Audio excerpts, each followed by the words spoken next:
Líderes religiosos que abalaram a história. Uma jornada sombria. A fé é algo poderoso, né? Ela traz esperança, conforto e sentido para bilhões de pessoas ao redor do mundo. Mas e quando essa força é distorcida? Quando a fé, em vez de construir, é usada para destruir? Hoje, vamos mergulhar em um lado obscuro da fé, explorando figuras históricas que usaram a religião para justificar o impensável. Líderes que, em nome de Deus, espalharam dor, medo e morte. Vamos nessa. A Sombra da Inquisição.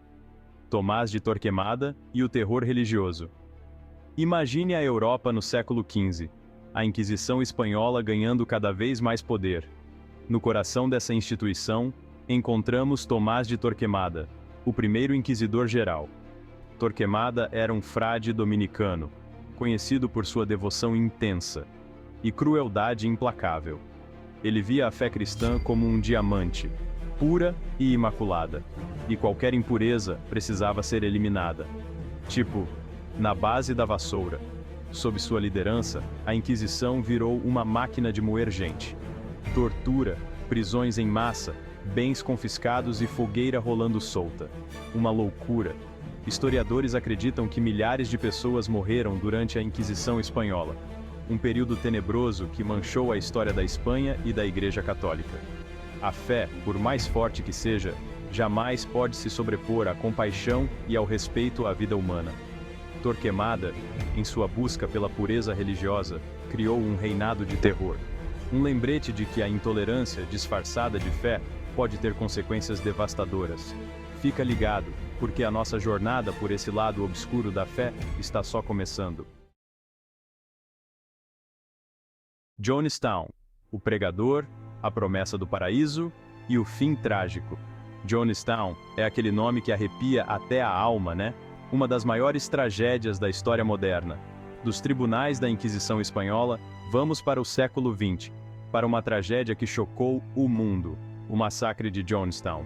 Uma lembrança amarga de como a manipulação e o controle podem levar a consequências devastadoras. No centro dessa história, temos Jim Jones, um pregador carismático que, no começo, pregava sobre igualdade racial e justiça social. Era visto como um salvador, alguém que prometia um futuro melhor e mais justo, uma espécie de Messias. Jones fundou o Templo dos Povos, uma comunidade que atraía gente de todo tipo.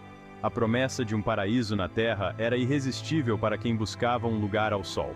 Mas o que começou com uma mensagem de esperança e união foi ficando sinistro. A influência de Jones sobre seus seguidores cresceu de maneira assustadora, e ele começou a usar essa influência para fins, digamos, menos nobres. Jones passou a controlar a vida dos seus seguidores. Ele monitorava tudo, restringia as liberdades e os convencia de que ele era o único caminho, uma lavagem cerebral. No início dos anos 1970, Jones convenceu centenas de seguidores a se mudarem para Jonestown, uma comunidade isolada na Guiana. Ele prometeu um refúgio seguro, longe da maldade do mundo. Parecia até bom demais para ser verdade, né? Mas a casa caiu em 18 de novembro de 1978. A tensão já estava no ar, e a visita de um congressista americano deixou tudo mais tenso.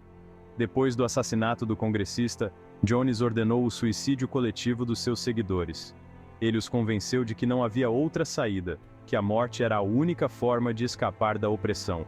Mais de 900 pessoas, incluindo mais de 300 crianças, morreram após ingerir um suco com cianeto. Um ato desesperado e horrível que marcou um dos dias mais tristes da história. A história de Jonestown é de fazer a gente pensar. Como um líder, mesmo pregando amor e igualdade, pode levar seus seguidores a um fim tão trágico? É um alerta para sempre questionarmos quem detém poder sobre nós, para evitar que tragédias como essa se repitam. Da América do século XX, a gente pega o nosso tapete mágico e viaja no tempo e no espaço para o Egito do século XI, uma época de grandes mudanças e figuras históricas marcantes. O personagem da vez é o califa fatímida, Al-Hakim bi Amr Allah, uma figura complexa e controversa, que deixou sua marca na história do Oriente Médio. Al-Hakim assumiu o poder com apenas 11 anos, imagina só. E o seu reinado foi marcado por decisões, digamos, diferentes e cruéis. Desde cedo, ele mostrou que gostava de uma medida drástica. Influenciado por uma visão radical do Islã xiita, Al-Hakim criou um monte de leis e decretos que restringiam a vida social e religiosa do povo. Era opressão pura.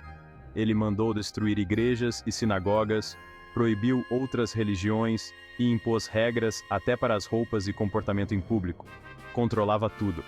Essas ações não só afastaram as minorias religiosas, mas também criaram um clima de medo e desconfiança.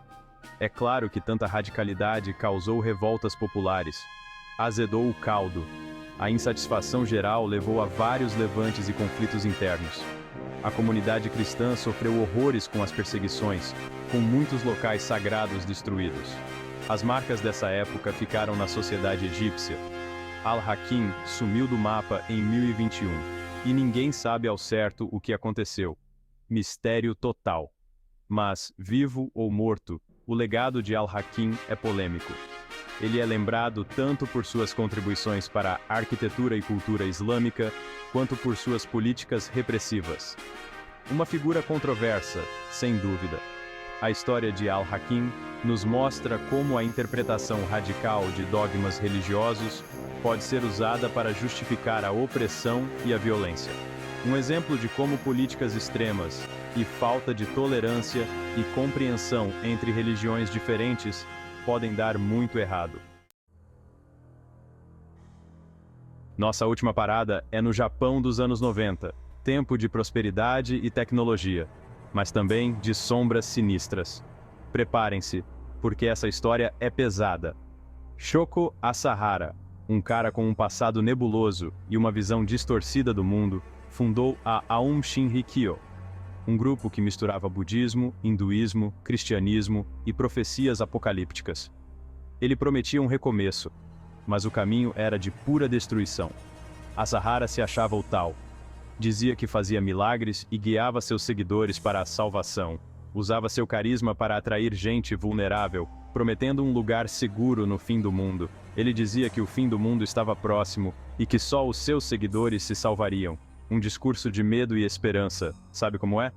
E muita gente caía nessa.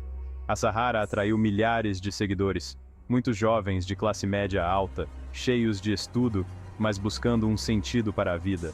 Viam nele um pai, um guia espiritual, coitados, enganados. E o que era para ser religião virou caso de polícia. A Aum Shinrikyo começou a estocar armas e desenvolver armas químicas em um laboratório secreto. Eles acreditavam que essas armas seriam necessárias para sobreviver ao apocalipse. É mole? Em 20 de março de 1995, o mundo parou com um ataque com gás sarin no metrô de Tóquio. Um dia que o Japão jamais vai esquecer.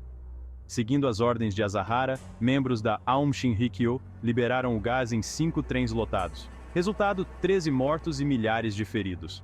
Um ataque planejado nos mínimos detalhes, mostrando a que ponto a devoção cega pode levar. A polícia caiu em cima. Foi uma das maiores operações da história do Japão. Centenas de membros da seita foram presos, incluindo Asahara. Asahara foi condenado à morte e executado em 2018, após um julgamento longo e cheio de reviravoltas. O fim da linha para ele e para a Aum Shinrikyo. O ataque com gás sarin em Tóquio é um lembrete de como crenças extremistas podem levar a atos de violência absurdos. Um alerta para ficarmos atentos e preparados para evitar que o terror vença. E aí, pessoal? Deu para respirar depois dessa? Vimos como a fé, quando usada do jeito errado, pode ser um perigo. Da Inquisição Espanhola ao ataque em Tóquio, essas histórias mostram o lado negro do fanatismo e da intolerância. E agora, o que a gente faz? Como lidar com essa bagagem pesada?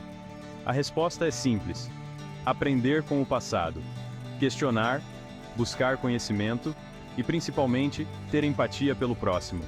A fé, seja ela qual for, deve ser uma força para o bem, para unir as pessoas e espalhar o amor.